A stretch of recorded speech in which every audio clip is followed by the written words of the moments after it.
ആധുനിക ഫുട്ബോളിലെ ഏറ്റവും മികച്ച താരങ്ങളിൽ ഒരാളാണ് ക്രൊയേഷ്യൻ ഇതിഹാസം ലൂക്ക മോഡ്രിച്ച്. 2018 ബാലൻഡിയോർ നേടിയ മോഡ്രിച്ച് ഫുട്ബോൾ ചരിത്രത്തിലെ എക്കാലത്തെയും മികച്ച മിഡ്ഫീൽഡർമാരിൽ ഒരാൾ കൂടിയാണ്. ക്ലബ് ഫുട്ബോളിൽ നിരവധി താരങ്ങൾക്കൊപ്പം കളിച്ചിട്ടുള്ള ആൾ കൂടിയാണ് മോഡ്രിച്ച്. കരിയറിൽ താൻ കണ്ടിട്ടുള്ള ഏറ്റവും മികച്ച താരത്തെ തെരഞ്ഞെടുത്തിരിക്കുകയാണ് ക്രൊയേഷ്യൻ ഇതിഹാസം. പോർച്ചുഗീസ് ഇതിഹാസം ക്രിസ്ത്യാനോ റൊണാൾഡോയാണ് ലോക ഫുട്ബോളിലെ ഏറ്റവും മികച്ച താരമെന്നാണ് മോഡ്രിച്ച് അഭിപ്രായപ്പെട്ടത്.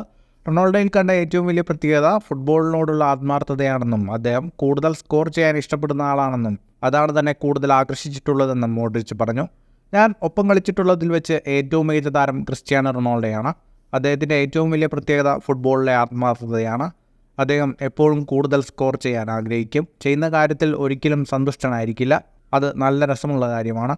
സ്കോറിങ്ങിൻ്റെ കാര്യത്തിലെ നിർബന്ധിത ബുദ്ധിയും തന്നെ അതിശയിപ്പിച്ചിട്ടുണ്ടെന്നും മോഡ്രിച്ച് പറഞ്ഞു. ഫുട്ബോൾ ലോകത്തെ കൂടുതൽ വാർത്തകൾക്കും വിശേഷങ്ങൾ ബൈ സ്പോർട്സ് കഫേ ഇപ്പോൾ തന്നെ സബ്സ്ക്രൈബ് ചെയ്യുക.